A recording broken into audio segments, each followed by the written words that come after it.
Hai, selamat pagi dan salam sejahtera. Selamat bertemu kembali bersama saya, Cikgu Koni. Apa kabar rakan-rakan guru? Pastinya ada di antara kita yang pada waktu ini sedang sibuk menanda lembaran kerja pelajar, kertas jawapan ujian pelajar maupun kertas jawapan peperiksaan pelajar. Dan pastinya ada di antara kita yang berdepan isu terpaksa mencetak latihan pelajar, jawapan ujian pelajar dan jawapan peperiksaan pelajar sehingga tanpa kita sedar, ink printer kita rupa-rupanya sudah habis. Apa tidaknya kalau jumlah pelajar kita itu mencecah sehingga 40 hingga 60 orang ataupun mungkin ada yang mencecah sehingga 100 orang. Selepas itu, setiap pelajar pula perlu menghantar sehingga 4 hingga 5 helai lembaran kerja. Jadi mungkin ada yang tertanya-tanya, bagaimana cara mudah untuk kita menanda kertas jawapan tanpa perlu memprint jawapan pelajar? Sebenarnya kita ada satu cara dengan hanya mengamalkan strategi paperless. Jadi apakah caranya untuk kita melakukan paperless marking? Sila ikuti kelas tutorial saya pada hari ini yang bertajuk Let's Go Paperless, iaitu sebuah cara mudah dan pantas menanda kertas exam ataupun lembaran kerja pelajar secara offline dengan menggunakan Adobe Acrobat Reader. Jadi untuk tidak membuang masa, jom kita mulakan kelas tutorial kita pada hari ini. Digital offline marking sebenarnya sangat relevan dengan keperluan semasa kita sebagai pendidik, apatah lagi ketika kita sedang berdepan saat-saat sukar pada fasa pandemik COVID-19. Selain dapat menjimatkan perbelanjaan kerana kita tidak perlu membeli ink printer ataupun kertas, cara ini sebenarnya membolehkan kita menyiapkan kerja-kerja penandaan dengan lebih pantas dan efektif dan yang lebih penting tanpa memerlukan capaian internet. Jadi untuk membolehkan kita menjalankan offline paperless marking dengan menggunakan Adobe Acrobat Reader, perkara asas yang perlu kita lakukan ialah yang pertama, kita minta pelajar kita untuk scan jawapan mereka dengan menggunakan CAN scanner. Kemudian langkah kedua ialah kita minta pelajar untuk menghantar skrip jawapan mereka itu dalam bentuk dokumen PDF. Langkah yang ketiga ialah dokumen PDF yang telah kita terima daripada pelajar itu kita tukarkan menjadi dokumen Adobe Acrobat Reader. Kita tukarkan dokumen tersebut ke bentuk dokumen PDF Adobe Acrobat Reader. Setelah kita selesai menukarkan dokumen PDF itu ke bentuk PDF Adobe Acrobat Reader, maka kita pun bolehlah masuk ke langkah yang keempat, iaitu menjalankan proses penandaan terhadap skrip jawapan pelajar dengan menggunakan Adobe Acrobat Reader. Jadi, untuk tidak membuang masa, jom kita masuk ke kelas kita dengan memulakan proses penandaan offline paperless marking kita dengan menggunakan Adobe Acrobat Reader. So, sekarang kita akan cuba menanda salah satu skrip jawapan pelajar dengan menggunakan Adobe Acrobat Reader. So, kita buka skrip jawapan pelajar dan katakan saya pilih skrip jawapan milik Mary ini untuk saya tanda. Okay, Mary Cassandra. So, untuk kita marking, kita tekan pen ni. Okay, dan akan keluarlah tools di sini. Tab, check, cross check, check mark, ada circle, ada line, dan ada dot ataupun kita ingin tukar warna. Tapi biasanya saya hanya akan guna teks, cross check dan juga check mark, serta kadang-kadang saya akan guna circle dan juga line. Okay, so kita mulakan di sini dengan memeriksa skrip jawapan Mary Cassandra ini. Jika kita ingin bagi markah tanda right, maka kita akan tekan pada check mark ini, dan kalau kita ingin pangkah, kita tanda pada cross check. Kalau kita ingin bagi sedikit ulasan, kita akan tekan pada teks ini dan kita akan masukkan ulasan kita. So, untuk lebih jelas, kita akan lihat bagaimana proses penandaan ini dijalankan.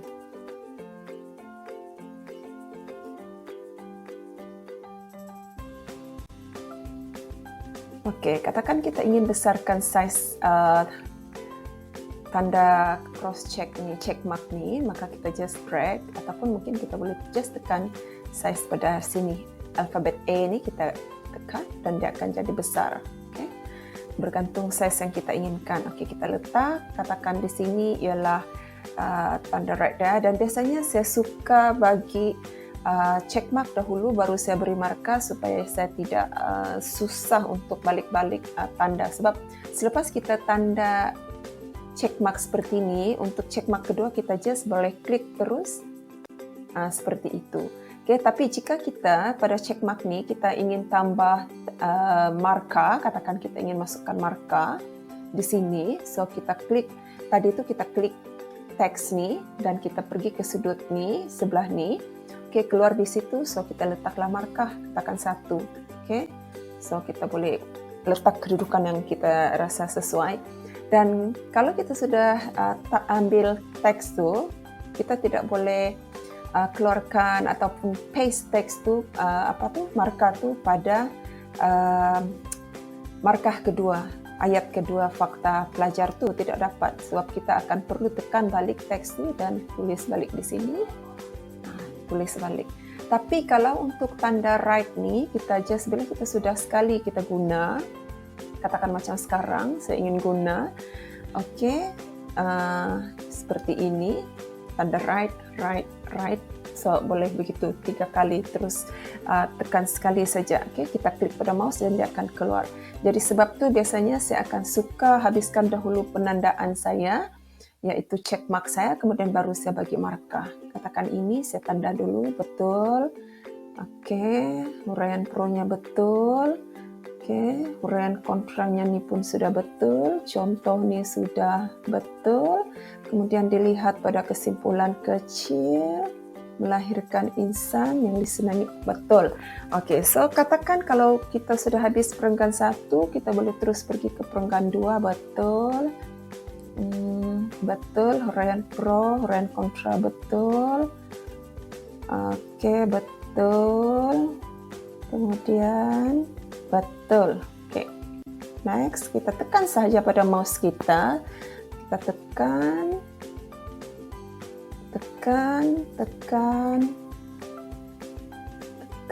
pada mouse. Kemudian sangat simple, sangat senang, dan kita boleh siap marking dengan pantas.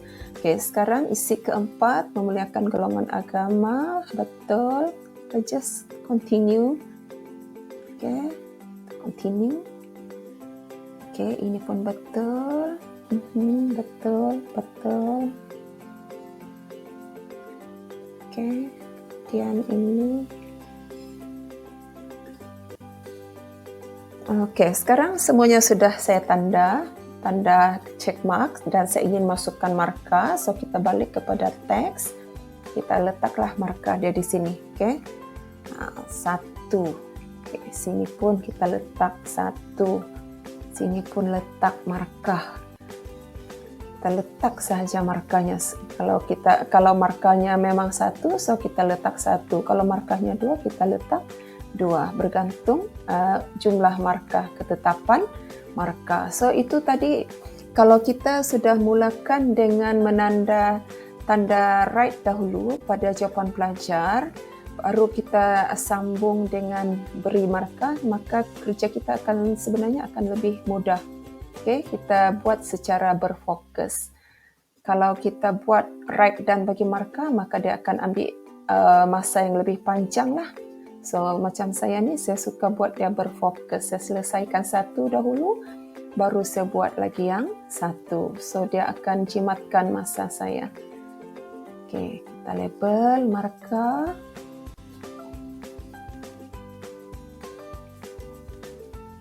Okay, kita teruskan proses labeling markah. Nanti kita akan kira jumlah markah.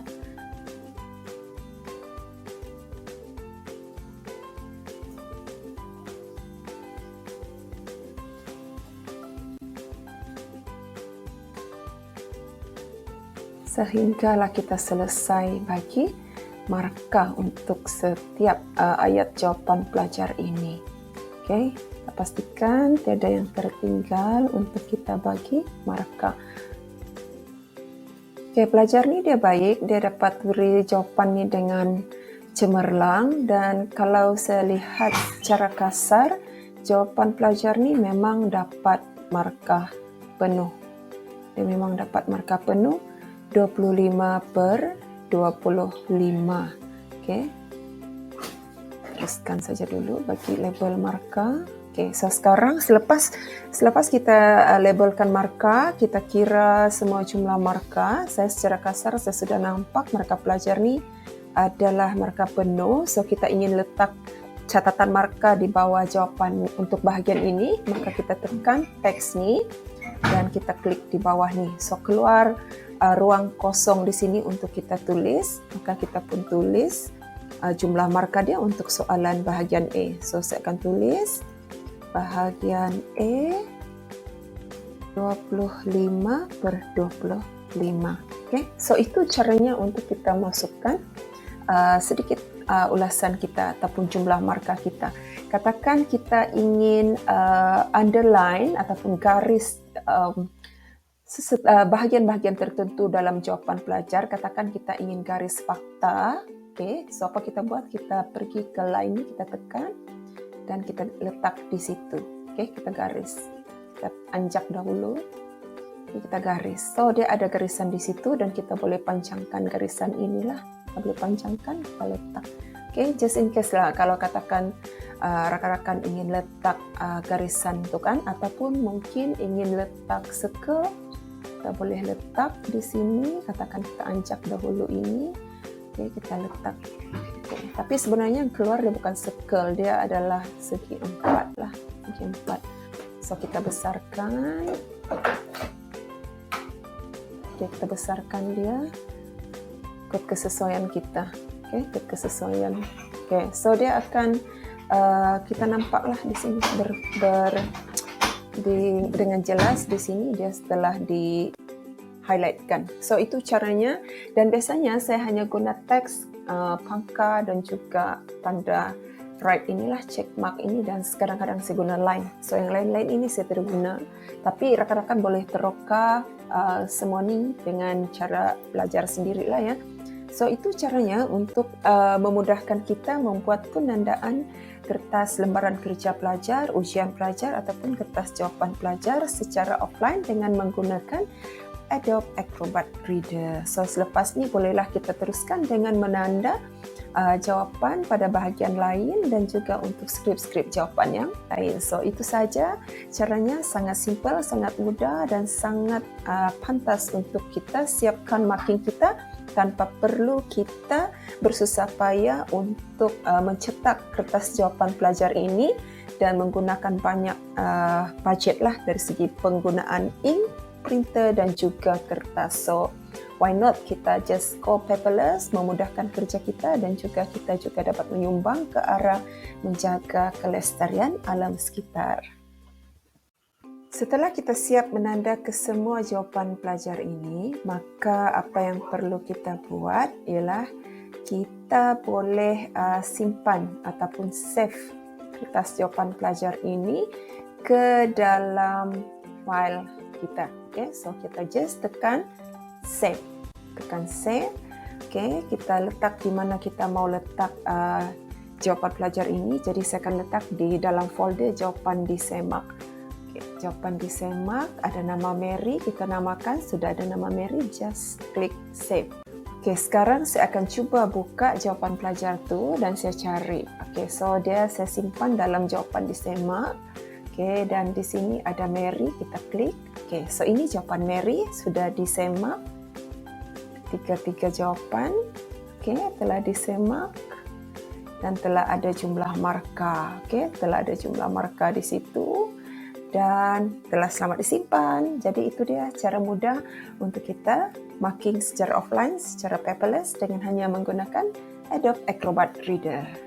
Senang, sangat senang dan sangat pantas untuk menyiapkan satu paper dalam masa lebih kurang 3 hingga 5 minit.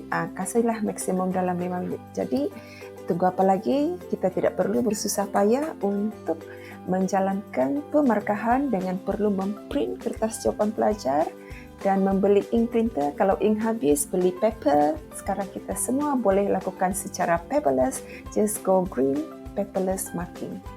Itu sahaja perkongsian saya untuk hari ini.